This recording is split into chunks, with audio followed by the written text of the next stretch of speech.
आप समझेंगे वचन। वचन क्या हो? एक वार्तालाप है, वो वार्तालाप में कहा गया, जैसे वार्तालाप में रंगीन शब्दों पर ध्यान दें।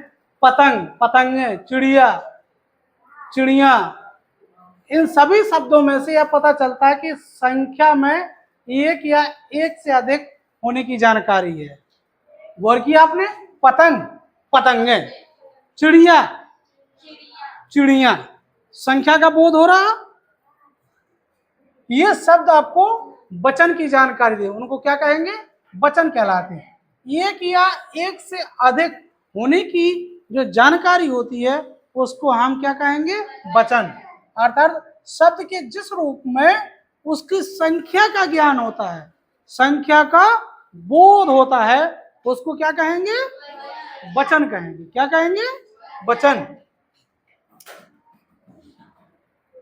वचन के भेद, वचन के दो भेद होते हैं, एक वचन और बहुवचन। एक वचन का मतलब क्या है?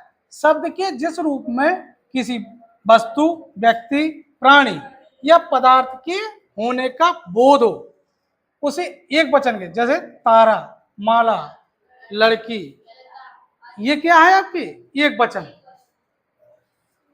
शब्द के जिस रूप में वस्तु, व्यक्ति, प्राणी या पदार्थ के एक होने की जानकारी, सब में एक होने की जानकारी हो रही है, तो उसको क्या कहेंगे हम?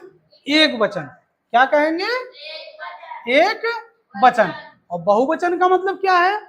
शब्द के जिस रूप में किसी वस्तु, व्यक्ति, प्राणी या पदार्थ के एक से अधिक होने का बोध होता है, उसको हम बहुवचन कहते हैं। जैसे मालाएं, लड़कियां हैं, लड़कियां, लताएं, ये क्या हो गए? एक से अधिक की जानकारी दे रहे। कुर्सियां, है ना, ये क्या है? एक से अधिक की जानकारी हो रही है, तो इसको हम क्या कहेंगे? बहुवचन। जब एक से अधिक शब्दों की जानकारी होती है तो उसको क्या कहेंगे हम? बहुवचन।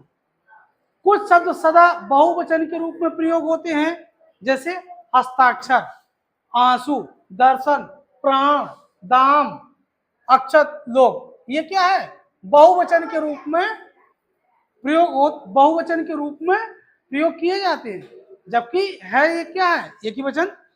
कुछ शब्द सदा एक वचन के रूप में प्रयोग कर, जैसे बारिश। बारिश में क्या है? बहुत सारी बूंदों का गिरना क्या होता है? बारिश होता है। जबकि बारिश होना चाहिए, अगर बहुत सारी बूंदें गिर रही हैं तो उसको बहुवचन होना चाहिए, लेकिन क्या है? बारिश को हम क्या है? एक वचन। पानी, दूध, घी, दही, आकाश, जनता, ये सभी, जनता में तो बहुत सारे लोग हैं ना, बहुत सारे लोगों से मिलकर जनता है, लेकिन जनता को क्या है? एक वचन।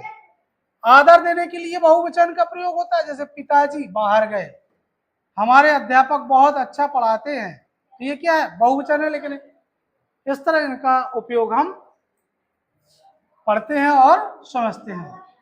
और भी एग्जाम्पल है, देखिए इसमें एग्जाम्पल के तौर पर बालक पढ़ रहा, एक वचन। बालक पढ़ रहे हैं, तो बहुत सारे हो गए, तो उसको क्या गया? बहुवचन। प्रस्तुत वाक्य में क्रियापद संख्या का बोध करा रहा है। क्या करा रहा है? संख्या का बोध। यहाँ पर संख्या शब्द हो रही है, तो यहाँ रहे हैं शब्द क्या कर रहा है? बहुवचन को बता रहा है ना, प्राणी की संख्या को बता रहा है। वचन का परिवर्तन, एक वचन को बहुवचन वचन में कैसे बदला जाता है? एक वचन को बहुवचन में बदलना तथा बहुवचन को एक वचन में बदलना, ये वचन परिवर्तन कहलाता है। वो भी आप देख सकते हैं कि कैसे एक वचन को बहुवचन में हम बदलते हैं। शब्द के अंत में आय, आ को ए में बदलकर एक वचन। से बेटा, बेटे, बेटा कैसा है? एक वचन, और बेटे कर दिया तो बहुवचन। तोता, एक तोता, और तोते बहुवचन। तारा यानी एक तारा, तारे यानी बहुत सारे तारे, तो ये क्या हो गए? बहुवचन हो गए। पंखा, पंखे, पेन, पेने, ये क्या हो गए? बहुवचन हो गए। इससे आ के स्थान पर ए लगाकर एक वचन, देखें कैसे होते हैं एक वचन। आ के स्थान पर ए लगाकर, बहन, बहने, आ के स्थान पर ए लगाकर, पुस्तक पुस्तकें, बात बातें, ये सब बहुवचन हो रहे हैं। आ के स्थान पर ए लगाकर भी हम बहुवचन बनाते हैं। ऋणुनासिक या को अनुनासिक या में बदल सकते हैं। ये देखिए, कुड़िया और ये क्या हो जाएगा,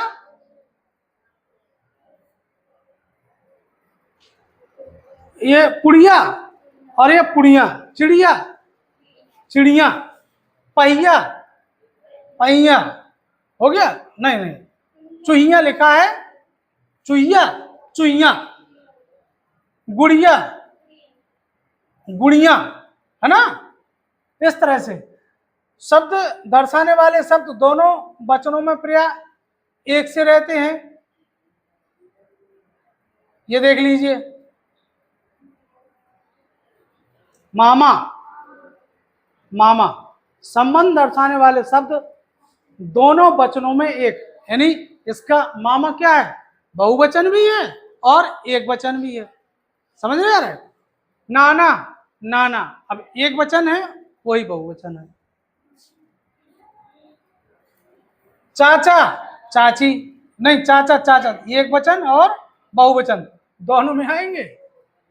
वचन की पहचान संज्ञा शब्दों एवं क्रिया पदों से होती है। वचन की पहचान कैसे होती है? संज्ञा शब्दों और क्रिया पदों से होती है। किसकी पहचान? वचन की। अब कुछ विशेष बिंदु हैं। वचन की पहचान संज्ञा की हो रही, आदर प्रकट करने के लिए एक वचन के स्थान पर बहुवचन का प्रयोग करते हैं।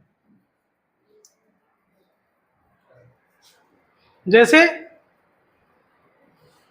प्राण, दर्शन, समाचार, लोग, बाल, होश आदि शब्दों का सदैव बहुवचन में होता है।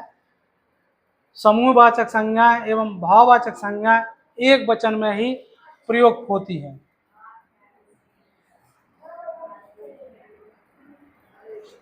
शब्द के जिस रूप में उसकी संख्या का बोध होता है उसको क्या कहेंगे?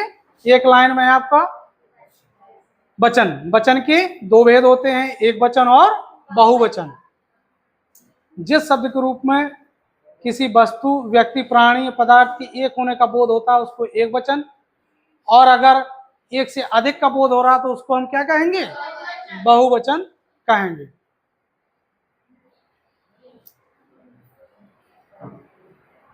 वस्तुओं, पदार्थों, प्राणियों की संख्या में बदलाव हो जाने से वचन बदल जाता है। वचन की पहचान संज्ञा शब्द और क्रियापद से होती है। इस तरह से आप आज वचनों के बारे में आपने जानकारी प्राप्त हुई आपको।